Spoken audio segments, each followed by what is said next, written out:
इसमें refraction through a prism, prism के द्वारा रिफ्रैक्शन। तो उसमें आपको क्या मिला था, ये प्रिज्म में यही ना मिला था कि जब व्हाइट लाइट यहाँ से गई, यहाँ पे एक नॉर्मल मारे थे, इसका रास्ता कौन था, ये होना चाहिए था। तो ये नॉर्मल के तरफ टुवर्ड्स नॉर्मल मुड़ गया, और जब फिर यहाँ नॉर्मल मारे तो जब रेरर से डेंसर से रेरर में जाता है तो अवे फ्रॉम नॉर्मल, ये हो गया था। और इसका पहले का रास्ता क्या था, ये। अब रास्ता कौन सा हो गया, ये। इसी कोण को हमने क्या कहा था, डेल्टा, है ना, कहे थे ना, विचलन कोण, एंगल ऑफ डेविएशन, जहां से मुड़ जाता है। यहां तक तो आप देख लिए। अब देखिए, अब अगला टॉपिक आपका है, लगाइए heading, prism formula. Prism formula, prism सूत्र। प्रिज्म फॉर्मूला क्या है, आखिर प्रिज्म का कोई ना कोई, वो तो एंगल ऑफ डेविएशन का, अगर आपसे पूछता है कि एंगल ऑफ डेविएशन निकालें तो उस फॉर्मूला का यूज कीजिएगा, निकाल दीजिएगा। अगर पूछता है कि प्रिज्म का एंगल कौन सा है, एंगल तो तीनों है, लेकिन प्रिज्म का एंगल कौन होगा। मान लो ये प्रिज्म ऐसे काट के रखा गया है, ये प्रिज्म तिकोना होता है, ये भी एंगल है, ये भी एंगल है, ये भी एंगल है। ये बेस तो जमीन पे आ गया, ऊपर का जो एंगल होता है उसी को हम एंगल ऑफ प्रिज्म कहते हैं। हो सकता है तुम्हारे मन में खच रही हो कि प्रिज्म क्या हम ऐसे रखेंगे, तो बेस ही हो गया, तो फिर एंगल ऊपर जो एंगल रहेगा उसी को प्रिज्म का हम एंगल मानते हैं। ठीक है, तो फॉर्मूला के लिए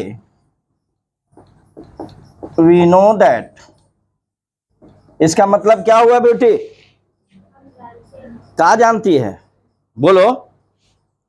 पढ़ी थी कि delta plus A is equal to कितना पढ़ी थी, याद करो। डेल्टा प्लस ए बराबर क्या पढ़ी थी, बताए थे, I1 प्लस I2, पढ़े थे या नहीं। ये पीछे में एंगल ऑफ डेविएशन में पढ़े थे हम। Delta A is equal to delta plus A बराबर I1 प्लस I2। तो इसमें प्रिज्म में जो है ये था, ये नॉर्मल था, इसके साथ जो कोण बनाता है I1 कहे थे, और ये नॉर्मल के साथ I2 कहे थे। दोनों एंगल क्या होगा, आपस में इक्वल होगा। एक और चीज पढ़ा था तुम, R1 plus R2 is equal to A, पढ़े हो कि नहीं पढ़े हो। इफ I1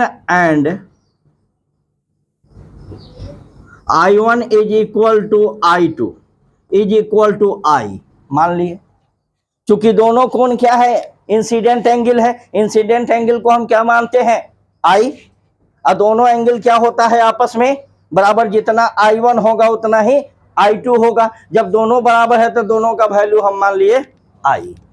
सिमिलर R1 बराबर R2 बराबर R, इसको R मान लिए, क्योंकि दोनों बराबर है तो R1 लिखेंगे, फिर R2 लिखेंगे, फिर ये करेंगे, तो दोनों के लिए हम मान लिया क्या, R। इतना तो हो सकता है कि नहीं होगा,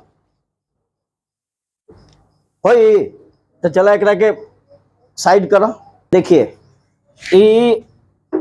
ई क्या था, एंगल ऑफ, बोलिए, डेविएशन, यही ना था, एंगल ऑफ डेविएशन, यानी विचलन कोण। हिंदी में क्या कहते हैं, विचलन कोण। ये के इसको मान लेते हैं DM, मीडियम। ठीक है, अब देखिए इसका यूज जब हम इसमें करेंगे तो देखो, तो यहां DM और क्या हो गया, प्लस A बराबर I1 प्लस I2।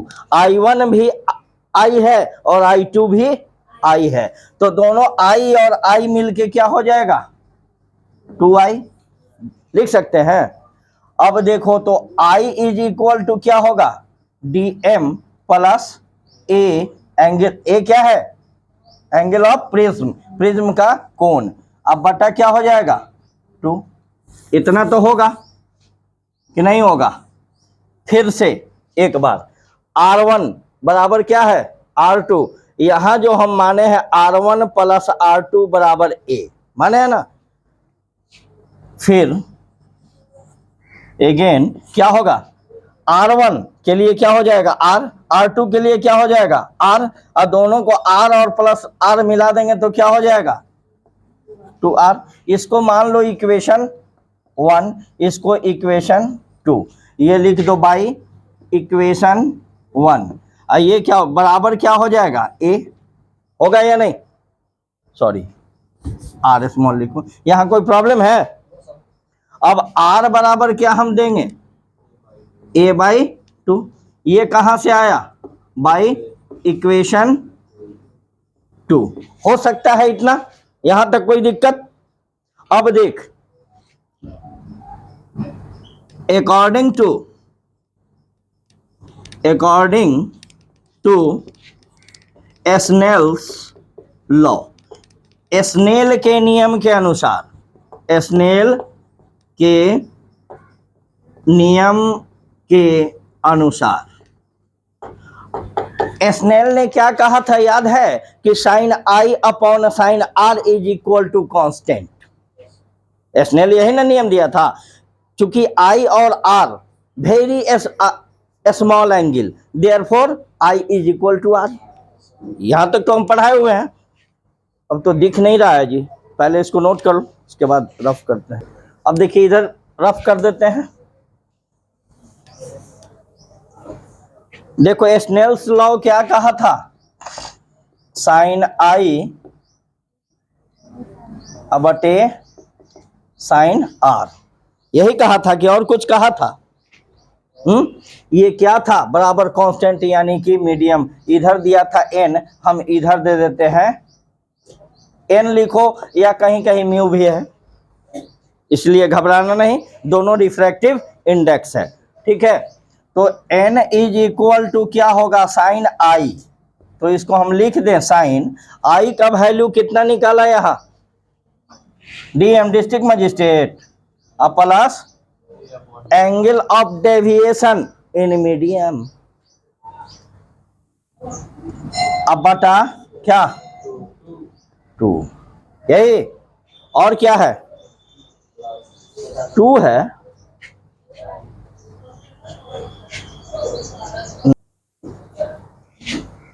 अब बटा में क्या होगा साइन R के जगह क्या होगा A/2, ठीक है। यही है आपका प्रिज्म फॉर्मूला, प्रिज्म फॉर्मूला। चाहो तो इसको A/2 है, इसको ऊपर नीचे 2 को उड़ा सकते हो, लेकिन न्यूमेरिकल बनाने के समय में तुमको प्रॉब्लम आ जाएगा, इसलिए ये सीधा सपटा रहित A के वैल्यू अलग बैठा देंगे, इसका वैल्यू अलग बैठा देंगे, तोड़ तार के काट कूट के साइन इतना डिग्री है साइन इतना का मान निकाल लेंगे, ठीक है। यही है प्रिज्म फॉर्मूला, चलिए नोट कीजिए। नेक्स्ट है आपका डिस्पर्शन बाय ए प्रिज्म, प्रिज्म के द्वारा विचलन। वह प्रिज्म किस चीज को विचलित करती है क्लास 10th में भी आपने पढ़ा है, लेकिन इसको तनी भरल पुरल ढंग से अब हमने के पढ़ा। प्रिज्म जो है ये मान लीजिए प्रिज्म है,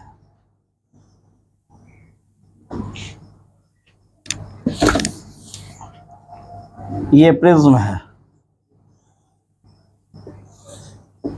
ठीक है। प्रिज्म के इसको क्या कहते हैं हम बेस, ये क्या है एंगल। जब व्हाइट लाइट, व्हाइट रे, ठीक है, श्वेत प्रकाश, इसका हिंदी क्या होगा श्वेत प्रकाश, व्हाइट लाइट दे दो, रे मत लिखो, व्हाइट लाइट प्रिज्म के अंदर से गुजरती है तो अपने 7 रंगों में विभक्त हो जाती है, विभक्त हो जाती है, वह अपने पाथ से विचलित हो जाती है, विचलित होती है कि नहीं, तो उसी को क्या कहते हैं वह अपने पाथ से डेविएट हो जाती है, उसी को कहते हैं डिस्पर्शन ऑफ लाइट। लेकिन हर कलर का अपना अपना एक गुण होता है। 7 रंग है ना, कौन कौन है? रेड है, ऑरेंज है, येलो है, मैंने रेनबो है, एक के बाद में फरिया दिया कि 7 को है रेनबो। तो देखिए हर चीज का, तुम पांचों को एक साथ हम दौड़ाते हैं, क्या सबका स्टेमिना एक समान है? एक साथ दौड़ सकता है?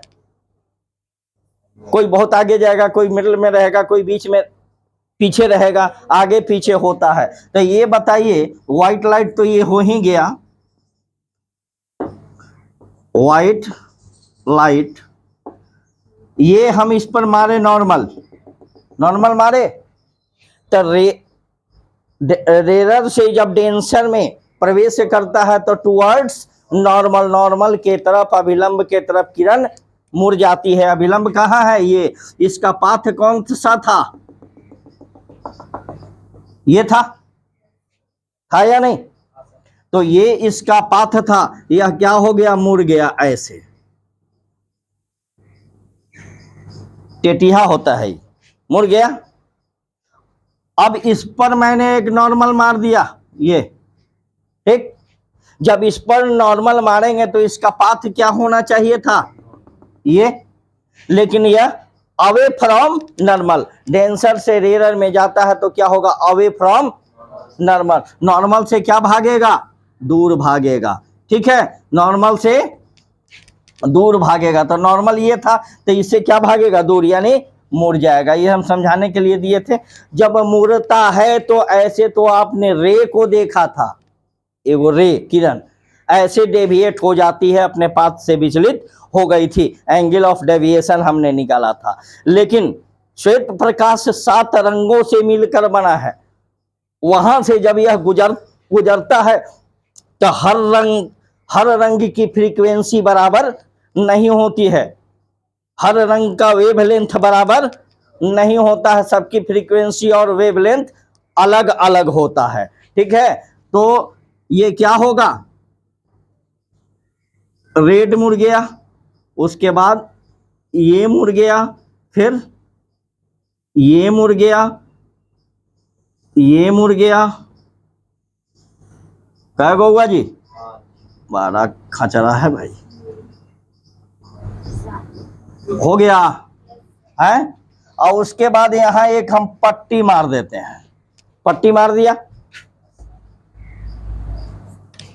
ठीक। इसी को, इस पट्टी को हम क्या कहते हैं? स्पेक्ट्रम, ठीक है। इसी को हम क्या कहते हैं? स्पेक्ट्रम कहते हैं, वर्ण पट। इसका हिंदी क्या होता है? वर्ण पट, ठीक। पहले इसकी फ्रीक्वेंसी कम होती है, और सबसे अधिक फ्रीक्वेंसी किसकी है? इसकी। बीच वाला तो बीचवा है ना। इसके बाद कौन सा कलर होगा? है ऑरेंज। और उसके बाद क्या होगा? उसके बाद क्या होगा? उसके बाद क्या होगा? ब्राउन। ब्राउन होता है स्पेक्ट्रम में। देख तो जरा, बुक है तेरे पास? देख ले सम। ये क्या होगा? ब्लू। उसके बाद क्या होगा? Indigo, Indigo. और उसके बाद क्या होगा? वॉयलेट, ठीक है। ये 7 रंग जो बना, इसको हम क्या कहते हैं? जिस पट्टी पर इन 7 रंग को लिया जाता है उसको हम स्पेक्ट्रम कहते हैं। अब आपसे अगर पूछ देता है कोई कि what is dispersion by prism, तब क्या कहिएगा? इसका डिफिनेशन कैसे दीजिएगा? The process of splitting of white light, श्वेत प्रकाश का क्या होता है? अपने विभिन्न अवयव, प्रिज्म से गुजरने के बाद अपने विभिन्न अवयवों, अवयव का मतलब क्या हुआ? रंग, अपने विभिन्न कंपोनेंट में बट जाने की जो प्रक्रिया होती है, श्वेत प्रकाश गई है ना। इधर से क्या गया, खिचड़ी गया, खिचड़ी में से पानी, दाल, भात, चावल सब अलग अलग निकाल दिया, वही क्या कहलाता है, प्रिज्म के द्वारा विचलन, है ना। तो ये क्या लिखोगे, the process of splitting of white light into its component यानी कंपोनेंट इसका क्या होगा, कलर, है ना, कलर जो है 7 कलर, इट्स कंपोनेंट बस is called dispersion of light. चलो जल्दी नोट करो, पहले हिंदी वाले लिखोगे, कलर गड़बड़ा गया, पासिंग थ्रू ए प्रिज्म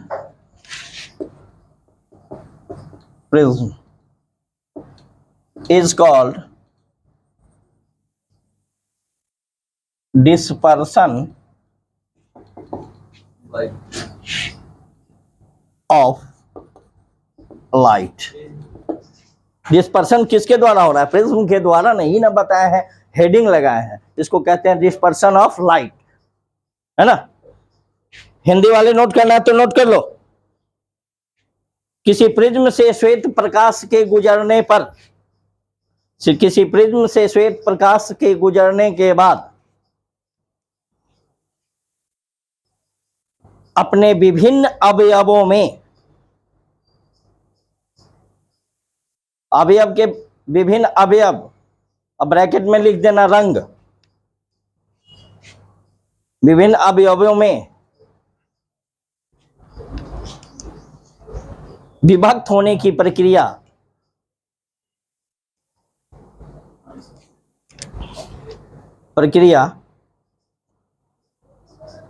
क्या कहलाता है, प्रकाश का विचलन कहलाता है।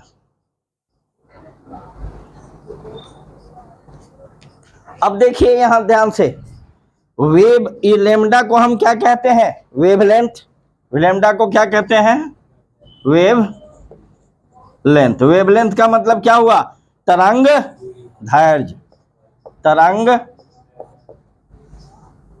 दैर्घ्य, ठीक है, तरंग दैर्घ्य लेमडा को। तो आर जो होता है, आर, लेमडा आर, कहने का मतलब कि wavelength of red colour is greater than wavelength of violet. इसके वायलेट से इसका वेवलेंथ क्या होता है, बहुत अधिक होता है, लेकिन फ्रीक्वेंसी किसकी अधिक होती है, वायलेट के। तो क्या होगा, भी,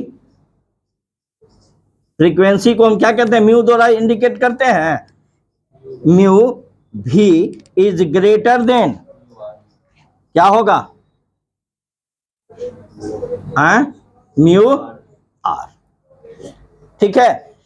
वायलेट की फ्रीक्वेंसी इससे अधिक होती है, यानी सबसे अधिक फ्रीक्वेंसी किसका, वायलेट का, और सबसे कम फ्रीक्वेंसी किसका, रेड कलर का।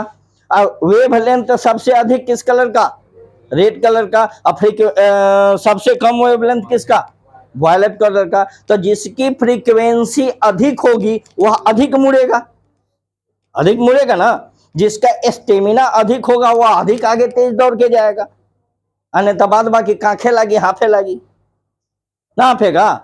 तो अब अगर हम बोल दें कि म्यू यानी रिफ्रैक्टिव इंडेक्स किसका अधिक होगा, जब फ्रीक्वेंसी इसकी अधिक, जिसका रिफ्रैक्टिव इंडेक्स अधिक होगा वह अधिक मुड़ेगा, जिसका रिफ्रैक्टिव इंडेक्स अधिक होगा वह क्या होगा, अधिक मुड़ेगा। तो प्रिज्म का रिफ्रैक्टिव इंडेक्स वायलेट कलर के लिए अधिक होता है, इसलिए यह अधिक मुड़ जाता है। तो म्यू क्या होगा, R is less than mu भी, हो सकता है या नहीं, ये तीनों, ये क्या हुआ, फ्रीक्वेंसी का मतलब क्या हुआ, आवृत्ति। ये क्या हुआ, refractive index, refractive index. Refractive index का मतलब क्या हुआ? अपवर्तनांक।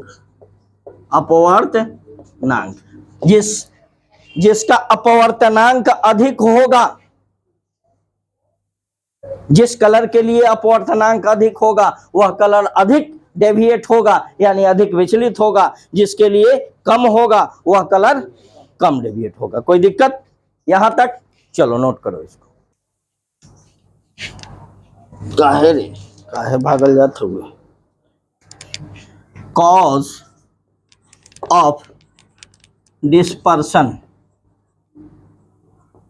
डिस्पर्सन का कारण क्या है, या कैसे हम पता करेंगे कि डिस्पर्सन क्या क्यों हो रहा है? तो इसके लिए हम क्या कहते हैं, किससे? कोची फॉर्मूला। कोची फॉर्मूला या कोची इक्वेशन है। वह क्या है कि refractive index is equal to A plus B बटा लेमडा का स्क्वायर प्लस सी बटा लेमडा का square plus dash dash dash dash dash बढ़ते चला जाएगा। कहने का मतलब क्या है कि ये जितना अधिक होगा, अगर वेवलेंथ अधिक होगा तो रिफ्रैक्टिव इंडेक्स घटेगा, यानी बढ़ते हुए क्रम में वेवलेंथ अगर कम होगा तो रिफ्रैक्टिव इंडेक्स बढ़ेगा। बढ़ेगा कि नहीं? वेवलेंथ अधिक है किसका? रेड का, तो इसका विचलन कम है कि नहीं, यानी रिफ्रैक्टिव इंडेक्स कम हो गया। रिफ्रैक्टिव इंडेक्स कम हो, जिसका अधिक होता है, देख रहे हो, वही सबसे ज्यादा विचलित होता है। तो रिफ्रैक्टिव इंडेक्स इसका अधिक है, सॉरी इसका क्या है, डेविएशन अधिक है, तो रिफ्रैक्टिव इंडेक्स इसका अधिक होगा। लेकिन जैसे ही वेवलेंथ अगर अधिक होगा, जैसे जैसे वेवलेंथ बढ़ेगा रिफ्रैक्टिव इंडेक्स घटेगा। इसी से हम इसको कहा जाता है कोची फार्मूला या कोची इक्वेशन। ठीक, नोट कर लो। अब एक चीज बताइए, इस सारे का डिफ्लेक्शन ऊपर में कौन हो गया? रेड सबसे कम, और सबसे अधिक कौन है? वॉयलेट का। लेकिन मिड वैल्यू किसका होता है? बीच में कौन होगा? नहीं होगा। ऐसे सीरियल में है वो, लेकिन मीन वैल्यू जो होता है डेविएशन का, वह क्या होता है? येलो कलर का। मीन येलो कलर होता है बीच में। हमेशा याद रखिएगा, मीन वैल्यू निकालने के लिए क्वेश्चन पूछता है, अभी आएगा टॉपिक में, इसी में है ना। मीन वैल्यू में क्या हो, किसको मानते हैं हम? येलो को। मानते नहीं है, होता ही है। इसको एवरेज निकाल के देखा गया है, मीन वैल्यू येलो का होता है, बीचों बीच रहेगा येलो, हमेशा से याद। अब हम सब का एंगल ऑफ डेविएशन कैसे निकालेंगे? अभी इससे पहले आपने पढ़ा था एंगल ऑफ डेविएशन, यही ना निकाले थे? निकाले थे पिछले बार में, एंगल ऑफ डेविएशन में निकाले थे ना, ये डेल्टा। तो ये क्या हो जाएगा? मान लीजिए यहां से रेड के लिए क्या हो गया? Delta R. इसके लिए हम कह देंगे तो क्या हो जाएगा? ये डेल्टा ओ। अगर इसके लिए निकालेंगे सबसे लास्ट के लिए तो क्या होगा? डेल्टा भी होगा ना। तो फॉर्मूला इस जो आप पढ़े हुए हैं,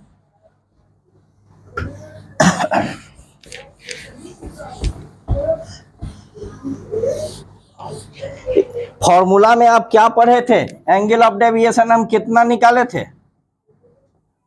देखिए तो म्यू -1 इंटू ए, लास्ट में यही निकला था एंगल ऑफ डेविएशन। है कॉपी ना आपके पास? मिलाकर देख लीजिए, यही निकला था। तो अगर हमको निकालना होगा, ये देखो delta R angle of deviation. Hello पीछे वाले राम निवास तिवारी टोला कृषि फार्म है ना, देखो डेल्टा क्या है? एंगल ऑफ डेविएशन, विचलन कोण। क्या है? विचलन कोण। किसके लिए? लाल रंग के लिए, है ना। तुम लोगों को तो लिखना जरूरी नहीं है, समझ जाना angle of deviation. D R बराबर क्या होगा हमको ये बता। रिफ्रैक्टिव इंडेक्स किसका?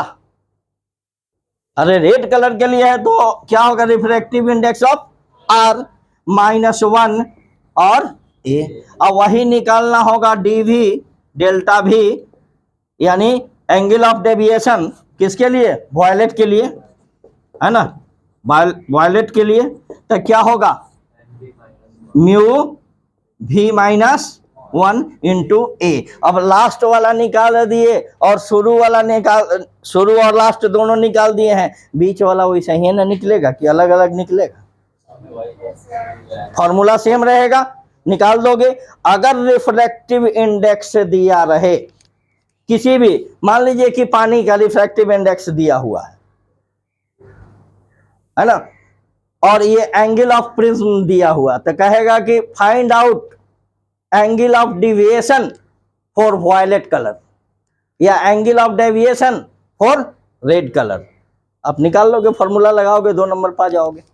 ठीक है, चलिए, तो छूट रहा है इसमें कि angle of deviation of red colour, hello, angle of deviation of red colour is greater than, sorry, is less than angle of deviation in violet color।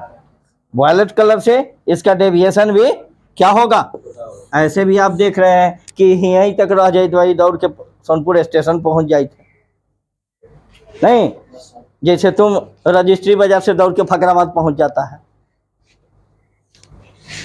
अब अगला चीज इसमें है, आज इसको खत्म कर देते हैं।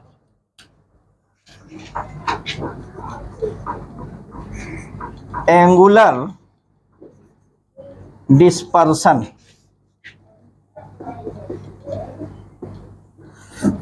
कोणीय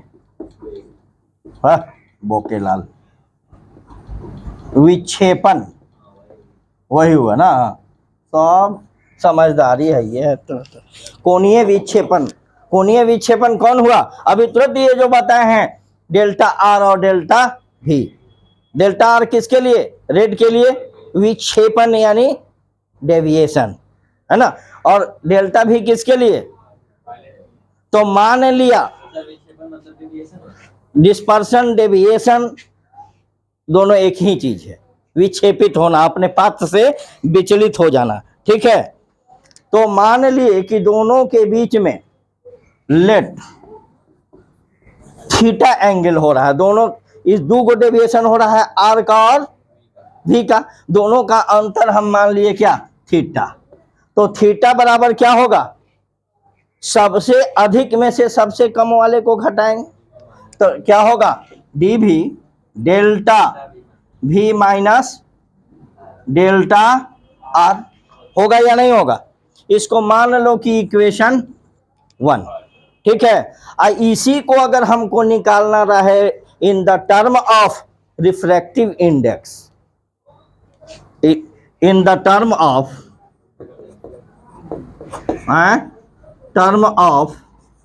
रिफ्रैक्टिव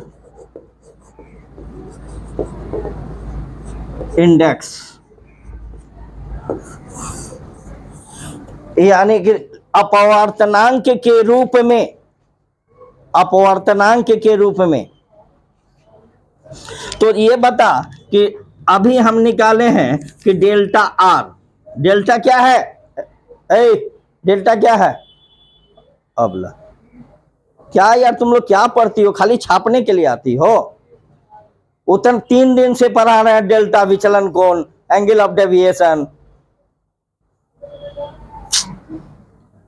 डेल्टा आर हम कितना निकाले हैं, अभी तुरंत निकाले हैं, देखो क्या निकाले हैं, म्यू आर -1 इंटू ए, और डेल्टा भी कितना निकाले हैं अभी तुरंत, म्यू भी -1 इंटू ए, है ना।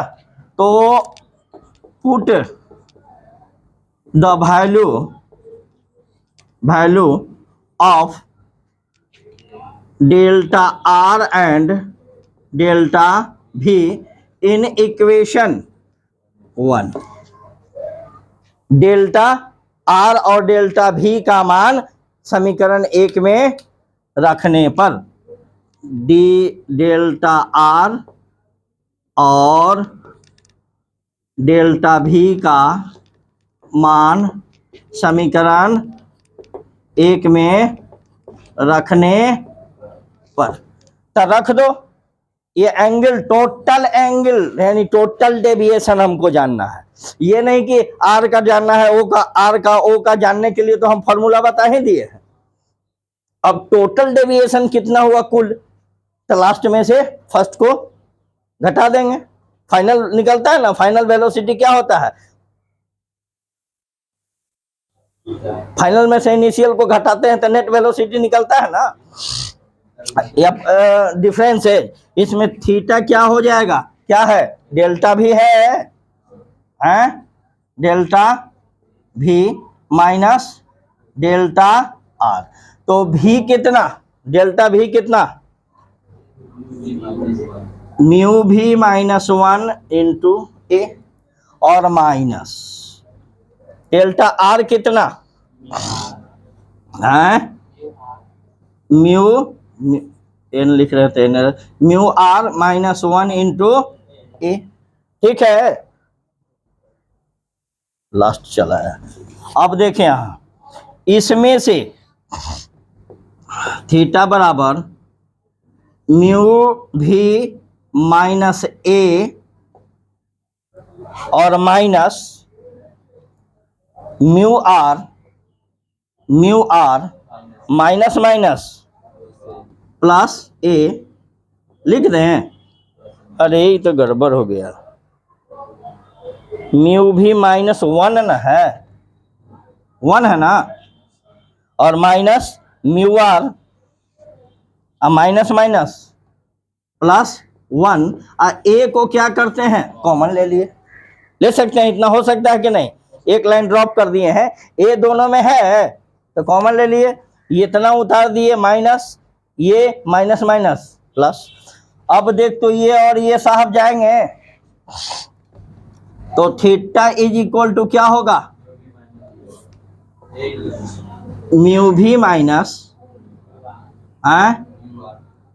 म्यू आर ए, या ए इधर लिखो या ए उधर लिखो, refractive index of violet colour minus refractive index of red colour multiplied angle of prism is called total deviation of prism, ठीक है। चलिए अब आगे का टॉपिक स्टार्ट करें। अरे खुशी कुमारी कहाँ हो गया, क्या मनवाल है, काले भैया पानी पिलाया है कि नहीं, तो कर्मा धर्मा की थी तो वही ना पिलाया होगा। अब बताओ वही बुरबकई के पड़ा हुआ रहा ओरी तर खड़ा हो गए, सब बसिया भात खाई,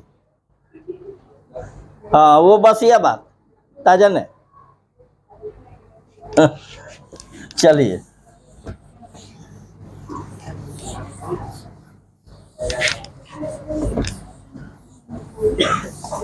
अब नेक्स्ट एंड लास्ट, अरे बंद कहाँ कर रहा है अभी, तो एक वो चीज का एक टॉपिक अगर लगातार नहीं करेंगे ना तो फिर समझ में नहीं आएगा, तोड़ तोड़ के देंगे तो। हालांकि इसको हम 3 टॉपिक में बनाएंगे, इसका बनाएंगे हम 3 टॉपिक, सबका अलग अलग। चलिए देखिए, ए करिया आज शनिचर नहीं है, चलो इधर देखो,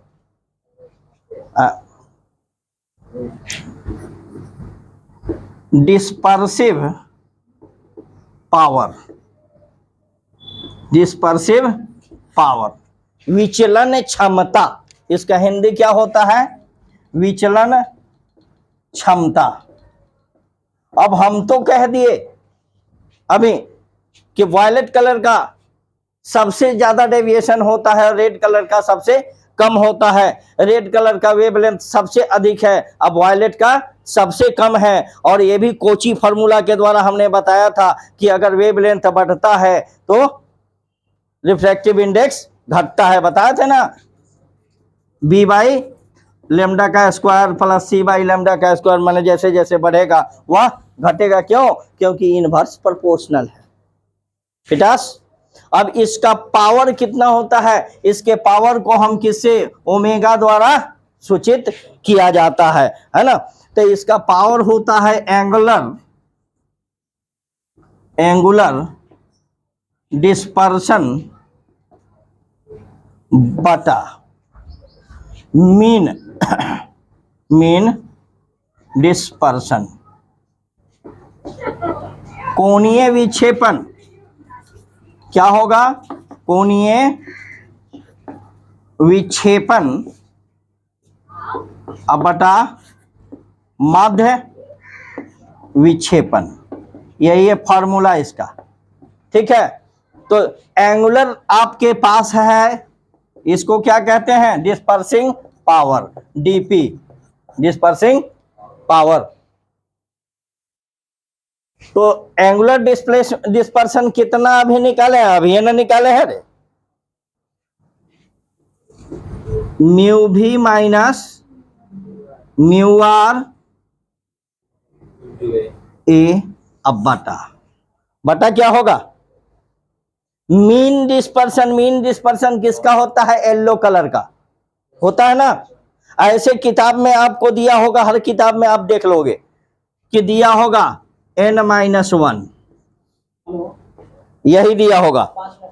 ठीक है, n-1 रिफ्रैक्टिव इंडेक्स सीधे दे देता है, लेकिन वैसे मत समझो, क्योंकि अगर वैसे हम दे देते हैं तो फिर प्रॉब्लम क्रिएट होगा तुमको न्यूमेरिकल बनाने में कि मीन हम किसको रखें। आर, सर ने बताया था कि आर का वेवलेंथ सबसे अधिक, सबसे ऊपर है, और वॉयलेट सबसे, फ्रीक्वेंसी इसकी सबसे ज्यादा, रेड का सबसे कम। अब मीन किसको माने? बीच में तब बाकी 5 गो रंग है, तो याद रखिएगा एलो। तो इसको हम क्या देंगे? ny-1 इंटू ए। ऐसे किताब सब में दिया रहेगा, एनसीईआरटी में भी वही होगा, जनरली किताब में, या मेरठ प्रकाशन के, है ना, RS राठौर का बुक है, उसमें यह दिए हुए हैं। हाँ, Rathore minus mu R A, अब बटा बुक में ये लिखा होगा आपके, इसलिए घबराइएगा नहीं कि सर ने ये क्या लिख दिया, और इसने ये टोटल को मिला के रिफ्रैक्टिव इंडेक्स बना दिया। ठीक है, हमने क्या किया? मीन वैल्यू को ले लिए हम, और उसके साथ जब मीन वैल्यू लेंगे तो फॉर्मूला में एंगल ऑफ, है ना, एंगल ऑफ प्रिज्म, तो वो देना होगा। इसको तोड़ने के बाद फिर से इसी पर 3 स्टेप के बाद फिर इसी पर पहुंच जाइएगा। तो शॉर्टकट में इसको की बुक में दे देता है। ऐसे ये होगा क्या? ये एनी प्रॉब्लम? सभी बच्चे तो समझ गए होंगे बात, बाकी बसिया बात था क्या ये, तो ये सब क्या समझेगी?